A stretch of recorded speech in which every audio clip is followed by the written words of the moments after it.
What's going on, guys? ASMR Prodigy back again with another video.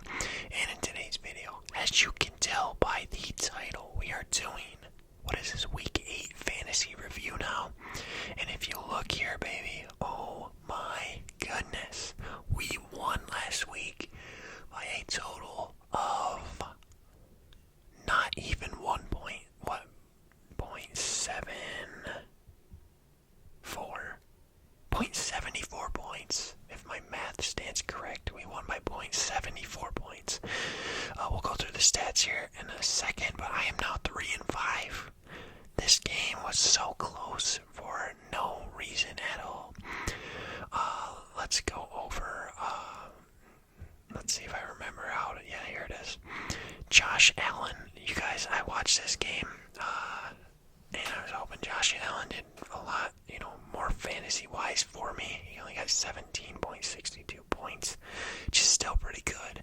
But I was watching this game, and he didn't have these 2 interceptions when I started watching, and he just started coughing them up like it was candy. They were throws that really didn't even need to be made. He was trying to force the ball in the window that they didn't need to go in there. And it ended up in interceptions, which obviously hurt his points. He'd have 21.62 if he didn't throw those 2 passes. Whatever, we won. It doesn't matter. I love you, Josh Allen. Dalvin Cook, 20 carries, 111 yards, a TD, 5 receptions for 30 yards, which is nice to see. That's 8 points right there alone on receiving. He got me 21.5. Very good, Dalvin. Very good. That's what I love to see. Dalvin, I feel like early in the year kind of underproduced for me a lot, but he's starting to heat up, And here's a guy, Travis Etienne. Oh my God, 24 carries, 156 yards with 1 TD, 3 receptions for 6 yards, 25.2 points. This dude was an insane waiver wire pickup. I don't know how he was sitting in the free agency pool, but now this guy is, until he starts playing bad, he is going to be my flex of the future. David Montgomery, he got benched for him. I made the right decision. He only got 8.5 points. But hey, if Etienne starts playing bad, David Montgomery will slide back in. And of course, we got like bye weeks and stuff that we have to work around, but that's everyone. Amon-Ra St. Brown had 13.9 points, 7 receptions, 69 yards on 10 targets. That's what you like to see, double-digit targets for Amon-Ra. A very good game for him, I'd say. Actually, I'd say that's a pretty average game for him.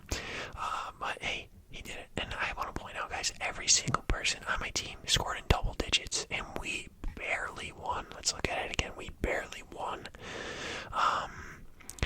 Tyler Boyd, watching Monday night. So, funny story. My opponent had Joe Mixon, and I have Tyler Boyd and Evan McPherson. And all I needed was both of them, Evan McPherson and Tyler Boyd, to outscore Joe Mixon. And I mean, if Tyler Boyd didn't catch that touchdown, I lose this week. He had 3 catches, 38 yards, and a TD for 12.8 points. You'll love to see it. Zach Ertz, 4 catches, 34 yards, and a TD with 13.4 points. I feel like Zach Ertz barely gets over like 4 receptions, but he always finds a way to produce enough to stay in my lineup. And then we had Michael Carter, who was 7 for 26 rushing and 4 for 35 receiving, and 10.1. Michael Carter was just a hunch to start at flex. It was either him or Garrett Wilson. And if you can see right here, Garrett Wilson was 6 for 115 for 17.5 points. So I made the wrong decision. I still won though, so it doesn't necessarily matter that much. Looking at the guys on the bench, I probably had Brandon Cooks in my lineup prior to this starting, but if you look at, he would have been at receivers, and I made the right choice. These guys scored more than needed, and I definitely would have lost if I started him over Boyd or Amon-Ra. Pat Freiermuth, 9.7. He had 4 catches for 57 yards. Sure, whatever. Curtis Samuel, 4 rushing attempts for 29 yards, and he had 3 catches for 50 yards. Gets him 10.9 points. Like I said, Montgomery, 15 carries, 53 yards, 3 catches, 22 yards. And I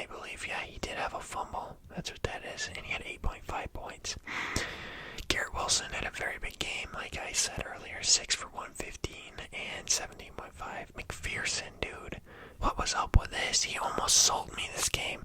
Obviously, these aren't the easiest kicks to make, but he missed an extra point. And he ended up scoring 0, so it didn't affect me, but it would have been bad if he just missed that field goal and didn't get the extra points. I would have lost this week. Jets defense got an interception and 6 sacks, got me 10 points. So everyone but my kicker scored double digits this week, which is insane, and I still almost lost. Let's look at his team. He had Russell Wilson.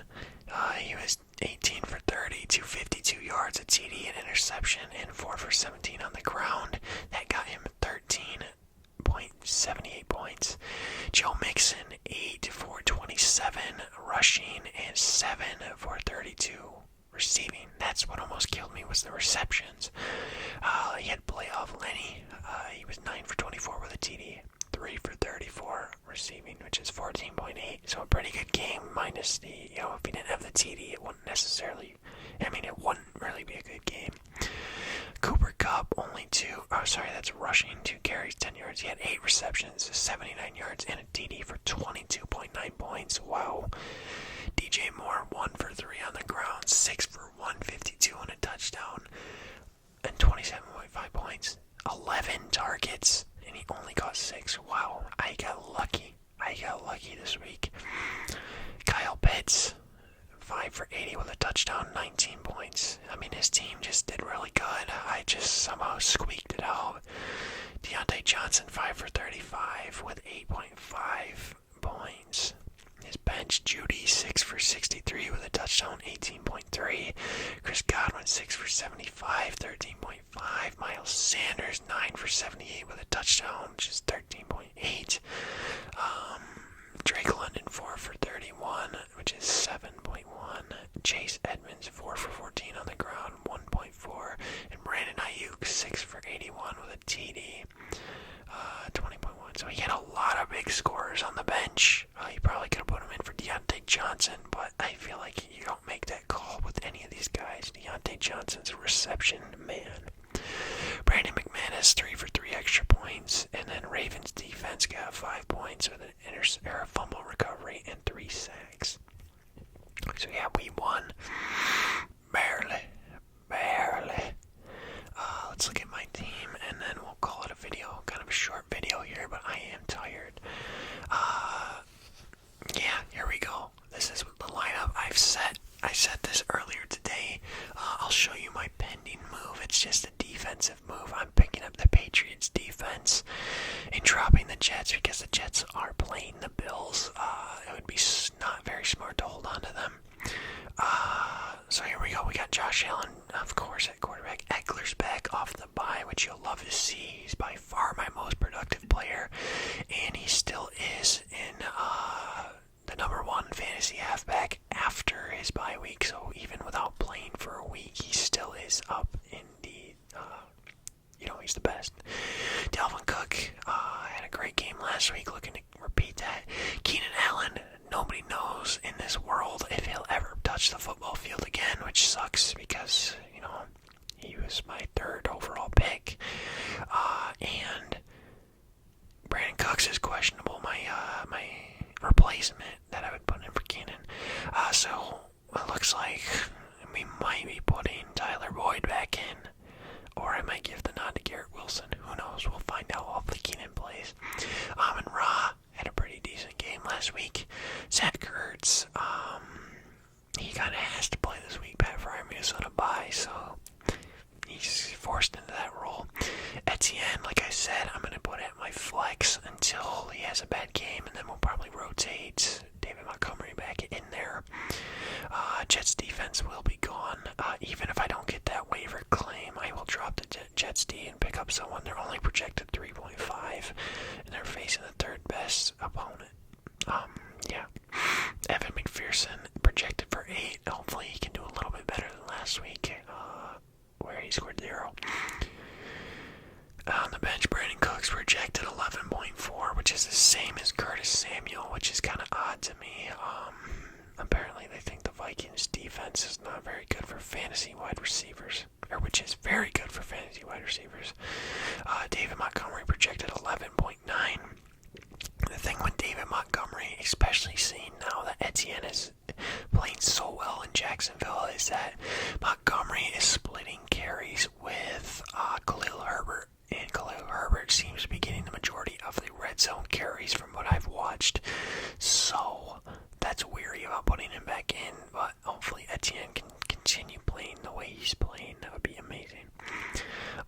Garrett Wilson projected 10.3. Like I said, he might get this Keenan Allen spot or Tyler Boyd. Who knows? Michael Carter back on the team. He has been off the team for a week or so because we needed to make room for something. I don't remember what it was, but when Breece Hall went down, I made sure to grab this guy back. They know they got James Robinson, but it looks like Michael Carter is the number one back right now. Sorry if you heard that. My dog just flapped his ears. Where was I? Michael Carter. He's good, and I'm glad he's back, and he's good to have on my bench. And then Tyler Boyd, yeah, he might get in, but he was very sketchy last week. He scared me. He only got 3 catches, which is not what I wanted from him. But yeah, it'll just be nice to have on the bench. I think he's the first to go when Cordero gets back because Jamar Chase won't be out forever.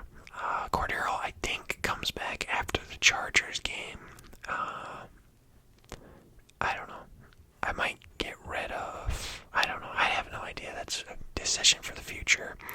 But yeah, I think I'm going to have to call it there, you guys. That's how my team did last week. That's how we're projected for next week. I appreciate you for watching, as always. I look forward to seeing you in the next video. Peace out, y'all.